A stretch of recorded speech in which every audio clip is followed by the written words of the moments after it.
C'est un nom dont la seule évocation impose à l'esprit des termes comme exploit et péril. Le Cap Horn, l'Everest du navigateur, le passage redouté par excellence, les mythiques 50e hurlants. Sous 40 degrés, il n'y a plus de loi, mais sous 50 degrés, il n'y a plus Dieu, affirme le dicton marin, confirmé en cela par les 800 naufrages attestés dans la zone depuis le XVIIe siècle. Alors à l'image du dernier vainqueur du Vendée Globe, le regretté Charlie Dalin, on ne galvaude pas le dépassement de la pointe sud du continent américain, où les eaux de l'Atlantique se mêlent furieusement à celles du Pacifique. On y est! On y est! Prenons le temps d'une réflexion. Si croiser au large du Cap Horn demeure un exploit, établir un groupement humain pérenne dans la région ne serait-ce pas la prouesse ultime? Dans cet espace insulaire, tout est hostile à Homo sapiens. Le froid est mordant, le vent omniprésent, la végétation rase, les arbres rares et rabougris, les espèces de mammifères terrestres extrêmement limitées. Que diable des humains viendraient-ils faire dans cette galère? Aujourd'hui, je vous propose de faire la connaissance de ceux qui ont bravé les éléments déchaînés pendant 6000 ans pour établir leur existence dans la zone la plus méridionale jamais peuplée par l'homme. Partons sans plus tarder sur les traces des Yamanas de la Terre de Feu, une histoire édifiante qui nous renseigne tant sur les facultés d'adaptation inouïes de notre espèce que sur la propension des humains à détruire leurs semblables. Allez, c'est le 7e épisode de la série Histoire improbable sur Passeurs de passé, et c'est maintenant.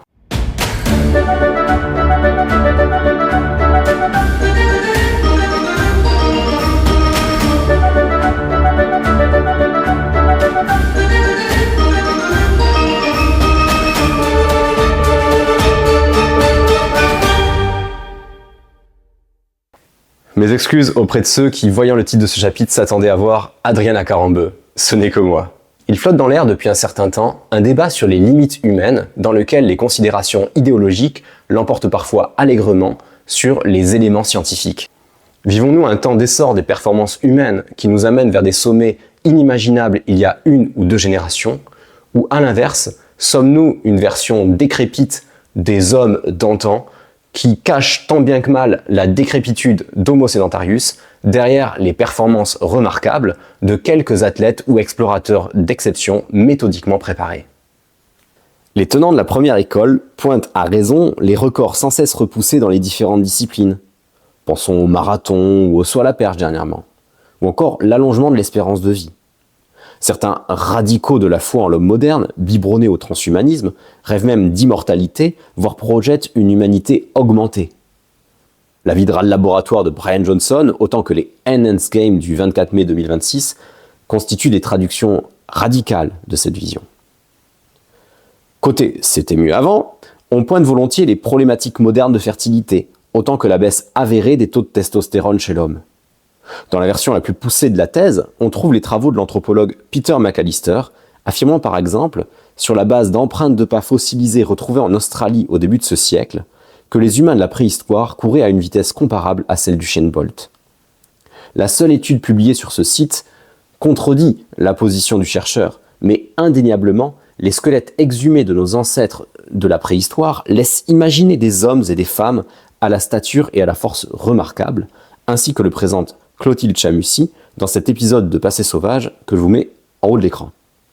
Au fond, ce que nous enseigne l'histoire d'Homo sapiens sur les derniers millénaires, c'est l'adaptation étonnamment rapide de la morphologie de nos semblables en fonction des modes de vie et des environnements dans lesquels ils s'inscrivent. C'est ici que nos Yamanas, les voici, interviennent. Or, ils ne payent pas de mine, ces petits êtres dont la taille s'établit généralement en deçà d'1,60 m. Bien loin des géants patagons qui firent l'admiration de Magellan et de ses hommes. Mais attendez de voir ce qu'ils étaient capables d'endurer. Votre vision de l'endurance humaine va s'en trouver élargie. Tiens, en parlant d'élargissement, cette communauté a besoin de s'élargir. N'hésitez pas à rejoindre l'aventure en vous abonnant ou, si c'est déjà le cas, en mettant un like, en commentant, en partageant. Vous connaissez ça par cœur pour faire vivre et booster quelque peu l'algorithme si ces vidéos vous séduisent.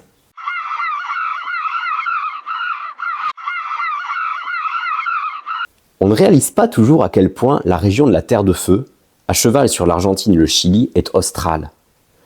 Si le cap de Bonne-Espérance est à 34 degrés de latitude sud, le Cap Horn est lui, on l'a dit, à 55 degrés. Tout est donc extrême ici. Le climat est défavorable toute l'année pour partir en voyage au Cap Horn, nous dit un site touristique. Tu m'étonnes. 8 degrés de moyenne annuelle. Une humidité pas banale, 2,5 fois la pluviométrie londonienne. Des vents à décorner des bœufs toute l'année, avec des pointes à 125 nœuds en mer, soit environ 230 km/h. Des vagues scélérates de près de 30 mètres et une mer quasiment tout le temps démontée. Et des eaux tonifiantes entre 5 et 10 degrés. Ah ça, pour des manchots, c'est parfait. Pour des représentants du genre humain, en revanche... Les Yamanaz descendent évidemment des populations ayant franchi le pont de glace du détroit de Bering au cours de la dernière glaciation. Leur implantation tout au sud du continent est attestée il y a au moins 6000 ans. Les conditions climatiques étaient alors, semble-t-il, moins rudes et ils colonisent une large part des îles du sud de la Terre de Feu, au-delà du détroit de Beagle, mais pas l'archipel du Cap Horn où les premiers campements humains semblent se situer durant l'ère chrétienne. Les Yamanaz forment un peuplement de quelques milliers d'individus que l'on peut qualifier, selon la formule de l'ethnologue José Emperer, de nomades des mers, dont les modes de vie paraissent avoir peu varié au cours du temps. Pas d'agriculture, pas de métallurgie, mais une pratique de la vannerie et une maîtrise remarquable de la navigation. Ils se déplacent entre les chenaux de la zone insulaire qu'ils peuplent à bord de canoës de bois légers. Fait étonnant, une étude tente à prouver que les Yamanaz auraient atteint les îles Malouines quelques siècles avant l'arrivée des colons européens, îles que l'on pensait inoccupées jusque-là et qui se trouvent tout de même à 500 km de la Terre de Feu, ce qui prouve leur expertise en termes de navigation, si tant est que cela est confirmé. Sinon, les Yamanaz pratiquent une rotation de leur lieu d'implantation en fonction des ressources disponibles. Ils se nourrissent principalement de mammifères marins, des otaries, des loutres, mais également de mollusques, d'oiseaux et aussi, de temps à autre, de mammifères terrestres, tels des guanacos. Si vous ignorez ce qu'est un guanaco, c'est un lama sous stéroïdes. Et ceux-ci sont chassés avec des frondes et des harpons, pour ce qui est en tout cas de la pêche, des harpons confectionnés avec beaucoup de savoir-faire à partir d'obsidienne ou d'eau qui sont travaillés. Mais attendez, il n'y a pas quelque chose qui vous choque sur ces photos ? Compte tenu de la rigueur des conditions climatiques, ils sont quand même bien peu vêtus, nos chers Yamanaz. Alors, il faut faire la part de la sexualisation des sujets voulus par les Européens de cette mission scientifique française qui demandait volontiers aux sujets photographiés de se dénuder encore davantage. Une fois que cela est dit, force est de constater tout de même que ces populations qui travaillent la peau de loutre sont loin de s'en couvrir tout le temps. Et on ne peut pas dire que leur pilosité compense. 6000 ans nus dans un climat subpolaire. Tout va bien. Ils vont complètement nus, et pourtant, par un temps humide et froid, ils ne semblent pas en souffrir, nous dit Charles Darwin, qui les a côtoyés. Ce qui semble à nos yeux de modernes le comble de la misère humaine est en fait une stratégie d'adaptation intelligente. Il faut voir qu'en cette partie du monde, le problème, ça n'est pas seulement le froid vif, comme en Laponie, c'est aussi l'humidité qui est terrible. Et paradoxalement, la nudité n'est pas une si mauvaise idée, vous allez comprendre. Porter des vêtements quand on est un peuple de pêcheurs qui évolue dans un milieu froid, humide et venteux, c'est en fait possiblement un problème. Des vêtements humides au contact d'une peau qui l'est aussi, dans un contexte de grand froid, provoquent possiblement une surhumidité. Le refroidissement du corps est d'autant plus important et les risques d'en mourir beaucoup plus grands. Il ne faut cependant pas imaginer que la nudité soit la seule parade au froid, elle serait insuffisante.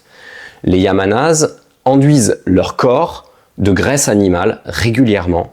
Une graisse qui a des propriétés hydrofuges, l'eau ne s'y stocke pas, de sorte que sécher devient plus rapide. Et pour cela, bien sûr, on compte sur le feu. Le feu est omniprésent dans la culture Yamanaz, que ce soit sur les campements ou à bord des canoës où des tas de sable permettent de le maintenir au milieu de l'embarcation et ainsi de pouvoir vivre plusieurs jours en mer. Ce n'est pas pour rien si Magellan a surnommé cette terre « terre de feu » du fait des multiples panaches de fumée qu'il voyait s'élever à l'horizon de la part de ces individus qu'il a finalement très peu croisés. Le secret des Yamanaz se niche probablement dans leur métabolisme de base que des études suggèrent comme étant plus élevé que la moyenne mondiale. Leur corps générait naturellement plus de chaleur interne qu'un humain moyen d'aujourd'hui, notamment au niveau des extrémités. Par ailleurs, leur exposition répétée au froid et leur consommation régulière de graisse de mammifères marins a probablement induit la présence dans leur corps d'une graisse brune plus riche que ce qui se trouve généralement chez les hommes. La graisse brune, vous savez, ce sont ces tissus adipeux qui ont une thermogénèse, c'est-à-dire une capacité à générer de la chaleur beaucoup plus importante que les graisses classiques. Et c'est ainsi qu'on voit les nageurs de longue distance en haute mer qui cherchent justement à générer ce genre d'adaptation corporelle. Le meilleur exemple est celui de ce Français que vous voyez ici. Au fait, la miniature de cette vidéo met en évidence une femme Yamana qui surpasserait les exploits de Mike Horn ou l'Iceman Wim Hof. Et c'est en effet à elle qu'il convient de rendre spécifiquement hommage. Car dans l'univers des Yamanas, les hommes chassent depuis le sol et surtout depuis les canoës, mais ce sont les femmes qui passent parfois des heures dans les eaux froides pour récolter des mollusques ou récupérer les prises harponnées par ces messieurs. Accessoirement, ce sont généralement elles qui dirigeaient également les embarcations. Respect, mesdames. Là tout de suite, je suis en train d'imaginer un épisode de Rendez-vous en terre inconnue chez les Yamanas. Quelle est la célébrité que vous n'aimez pas, que vous aimeriez bien voir là-bas ? Bon, le problème, c'est qu'évidemment, ça n'est pas possible. Il n'y a plus de Yamanas qui se baignent à demi nus dans les eaux du canal de Beagle ou sur les plages de l'île Nolarino. C'est une histoire triste que celle de la fin de cette population, même si vous allez voir, c'est une histoire qui n'a pas nécessairement un point final. Et je vais essayer de vous raconter comment le contact avec l'Occident a petit à petit amené ce peuple racine vers son extinction ou sa quasi-extinction.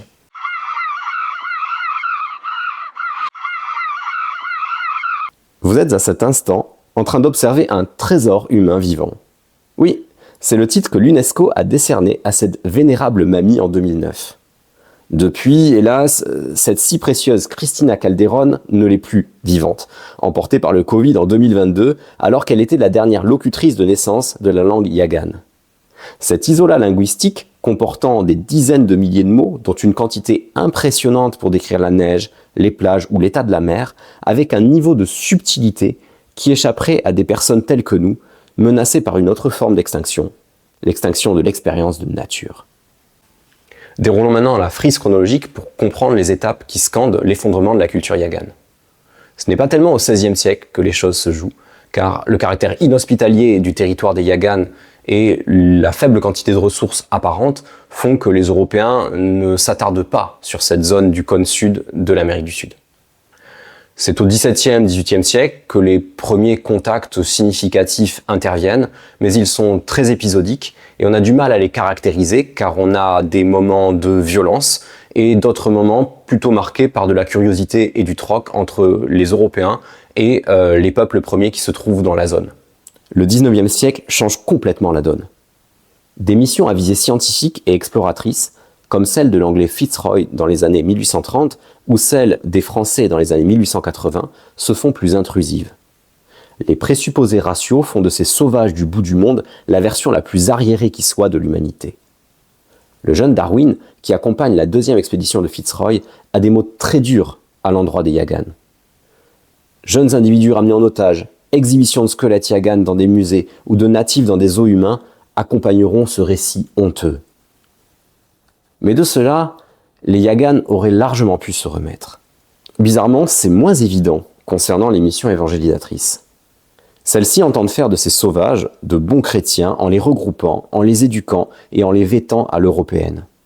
Les Yamanas résistent avec détermination à ces intrusions qui entendent bouleverser leur mode de vie, mettant fin à grand renfort d'homicides à plusieurs tentatives dans les années 1850.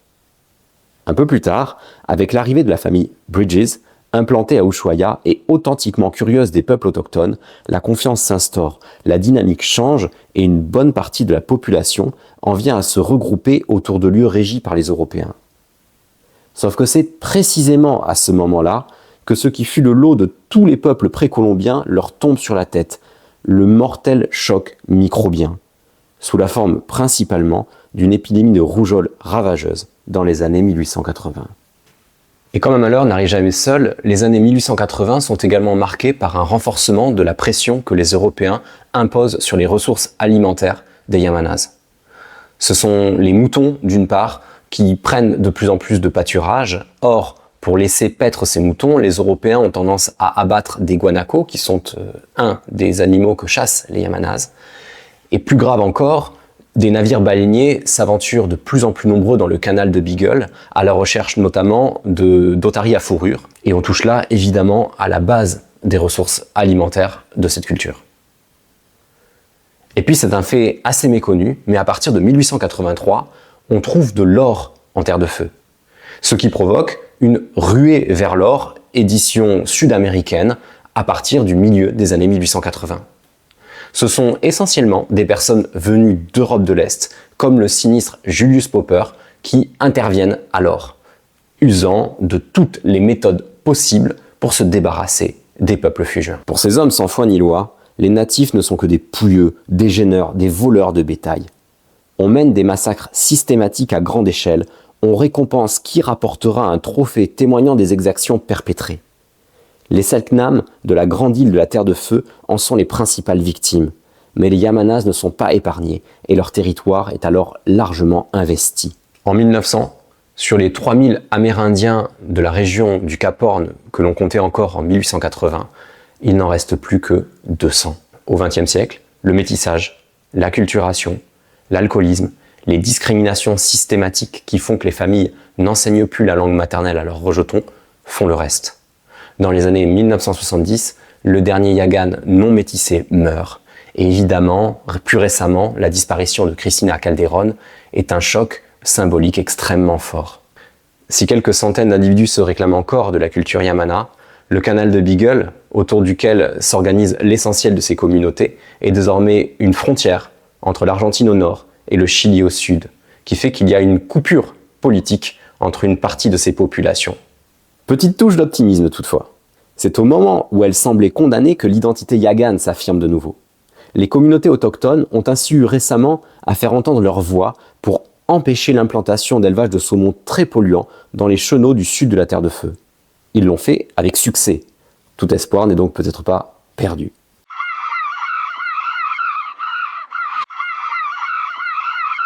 Si vous êtes assez grand pour vous en souvenir, il y avait jadis une émission présentée par Nicolas Hulot intitulée Ushuaïa, qui sous-titrait son concept du slogan suivant « L'émerveillement est le premier pas vers le respect ». C'est étonnant en y songeant de constater que l'émission qui a éveillé bien des consciences environnementales portait un nom venu du Yagan, langue d'un peuple auquel les populations venues d'Europe ont précisément fait toutes les offenses possibles, bien loin du slogan de l'émission.